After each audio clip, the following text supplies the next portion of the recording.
अस्सलाम वालेकुम friends, welcome to my channel. आज का व्लॉग जो है वो मेरी डेली रूटीन पे है। इससे पहले मैंने कोई ऐसा व्लॉग डाला नहीं है तो देखते हैं, आप लोगों को अच्छा लगेगा तो बताइएगा। ये सुबह का टाइम है और यहाँ पे बन रहे हैं 2 मीठी मकई की रोटियाँ जो कि मैं अपने हस्बैंड के लिए बना रही हूँ, उनके लंच में साथ देने के लिए। खाना उन्होंने थोड़ा सा ही, क्योंकि वो शेयर कर लेते हैं ज़्यादा कोलीग्स में, तो मैंने जो इसलिए 2 ही दी कि एक देते हुए अच्छा नहीं लगता। तो अगर आप लोग ने किसी ने मकई की रोटी खाई है तो मुझे बताइएगा।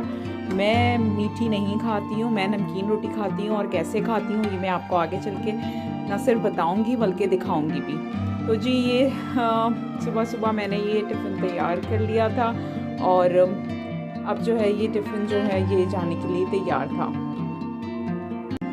ठीक है जी। उसके बाद फिर लॉन्ड्री लगाई थी तो कपड़े मैंने कहा जो है वो समेट लेती हूँ। तो मैंने जब कपड़े चेक किए तो जो है वो कपड़े अभी भी थोड़े थोड़े नम थे, तो फिर मैंने इनको जो है वो छोड़ दिए। मैंने कहा जब अच्छे से खुश्क हो जाएंगे तो फिर जो है वो मैं इनको जो है वो तैग कर दूँगी। वैसे लोगों के बिल्कुल अच्छा प्रोसीजर नहीं होता, लाइक नहीं करते, लेकिन मेरा ये वाला फेवरेट प्रोसीजर होता है, कपड़े निकालने तैग करने वाला।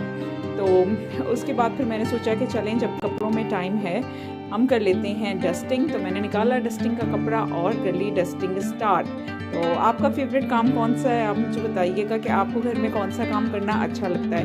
मेरे तो बहुत सारे काम होते हैं करने के लिए, इसमें से आज के व्लॉग में मैंने थोड़े से शेयर किए हैं जी। ये देखिए, ये वाला जो साइड टेबल है ये फातिमा का साइड टेबल है, और इसमें फातिमा का बहुत रात में जो है और दिन में जो है वो दूध थोड़ा थोड़ा करके गिरता है, तो इसकी हशरी हो गया है। अच्छा जी, तो उसके बाद फिर मैंने खुद भी जो है वो नाश्ता करना था। तो ये थी पूड़ियाँ, और पूड़ियों के साथ जो है वो बन रहे थे घर के चने। तो पूड़ी चने तो अक्सर मैं जो है वो घर ही में बना लेती हूँ, बाज़ार के भी आते हैं लेकिन घर के भी ऑनेस्टली बहुत अच्छे लगते हैं।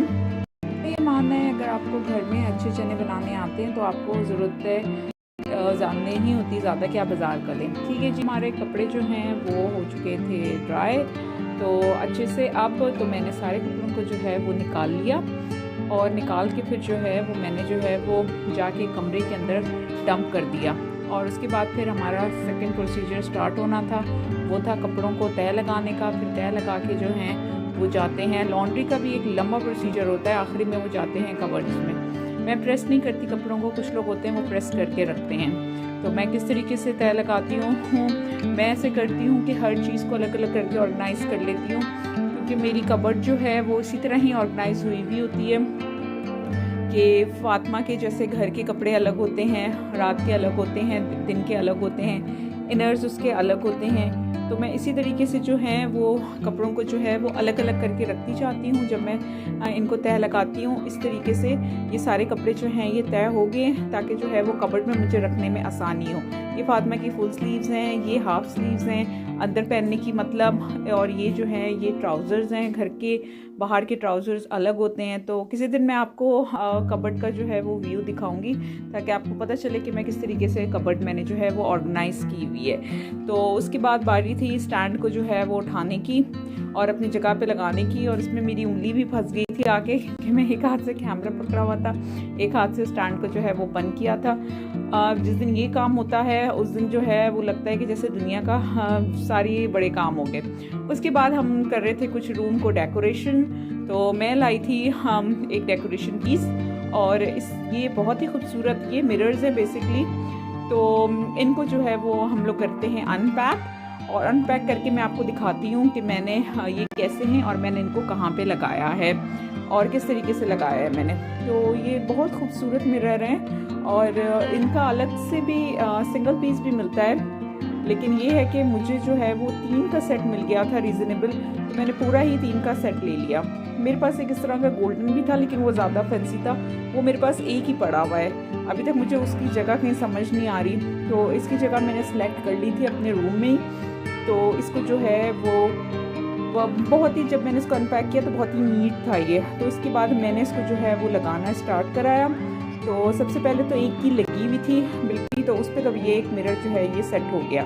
उसके बाद फिर बात ये होती है कि जब इस तरह की कोई हैंग करने की चीज़ होती है तो उसमें सबसे पहले दूर से देखा जाता है कि चीज़ तेरी नहीं है, और क्योंकि ये 3 मिरर्स थे तो इसमें ये देखना बहुत ज़रूरी था कि डिस्टेंस सही हो, ऊपर नीचे नहीं हो, क्योंकि ज़रा सा अगर डिस्टेंस में प्रॉब्लम हुआ या ऊपर नीचे हुआ तो इसकी सारी लुक जो है वो ख़राब हो जाएगी।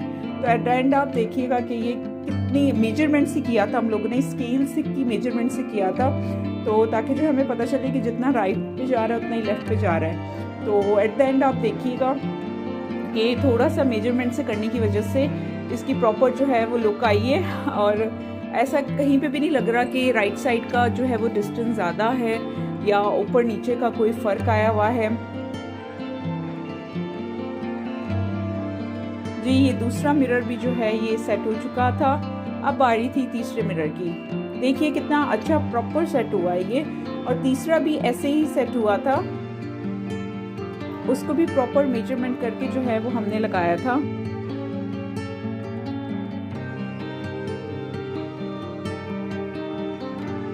ऐसी छोटी छोटी चीज़ें होती हैं जिसको आप जो है वो लगा के अपने घर को बहुत अच्छा, बहुत संवार सकते हैं।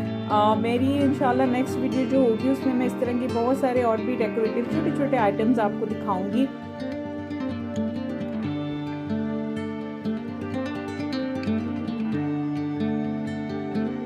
जी अब ये हमारा तीसरा मिरर भी लग चुका था, और फाइनल आप देख सकते हैं कि इनके डिस्टेंस जो है वो कितने अच्छा जो है वो आया है, और कोई भी ऊपर नीचे या आगे पीछे नहीं था। जी उसके बाद चलते हैं अब अपने किचन की तरफ। तो जी किचन में बन रही थी फिर अगेन मकई की रोटी, लेकिन ये मीठी नहीं है, ये है नमकीन वाली मकई की रोटी। और ये लोगों की मतलब ये आटा ऐसा था कि जो बिल्कुल नहीं जुड़ रहा था, लेकिन मेरे से लकीली बहुत अच्छी बन गई थी, बगैर टूटी। और आपके सामने है बहुत ज़बरदस्त साग, और ये जो सफ़ेद सफ़ेद आप देख रहे हैं ये है घर का मक्खन। साग की यही स्पेशलिटी होती है कि इसके अंदर बहुत सारा मक्खन ऐसे ऊपर जाता है, और फिर जब आप खाते हैं इसको मकई की रोटी के साथ तो फिर तो इसकी क्या ही बात है। ये बहुत मज़े का खाना होता है, बहुत हेल्दी होता है। मकई की रोटी काफ़ी हैवी होती है, इसलिए अगर आप रात के वक्त खा लें तो तबीयत काफ़ी आपकी बोझल रहती है। तो अगर आपने रात में खाना है तो कोशिश करें कि जल्दी ही खा लें। तो आप देखिएगा मेरे से लकीली बहुत अच्छी राउंड रोटियां जो है वो बन गई थी। ये आप चेक करें कितनी अच्छी बनी है, और इसके बाद जो आएगी उसका भी चेक करिएगा, डायमीटर भी इन लोगों के बिल्कुल सेम हुए। आप लोगों में से किस किस ने साग खाया है, नहीं खाया, पसंद है आपको तो बताइएगा। साग तो सर्दियों की जो है विंटर की नेमत है, और विंटर्स में तो बहुत अच्छा लगता है। ये देखिए कितनी ज़बरदस्त मकई की रोटी उतर रही है, और ये हम खाएंगे सरसों के साग के साथ, और जिसके ऊपर ढेर सारा मक्खन लगा हुआ है। चलें जी मैं तो एंजॉय करने वाली हूँ अपना साग, और आप लोग रखिएगा बहुत ज़्यादा ख्याल, और एंड में देखिएगा कि मैंने किस तरीके से एंजॉय किया इन दोनों चीज़ों को। और नेक्स्ट वीडियो में फिर मैं एक और व्लॉग बनाऊंगी अपने घर का। अपना नेक्स्ट वीडियो तक के लिए इजाज़त दीजिए, अपना बहुत ख्याल रखिएगा। अल्लाह हाफ़िज़।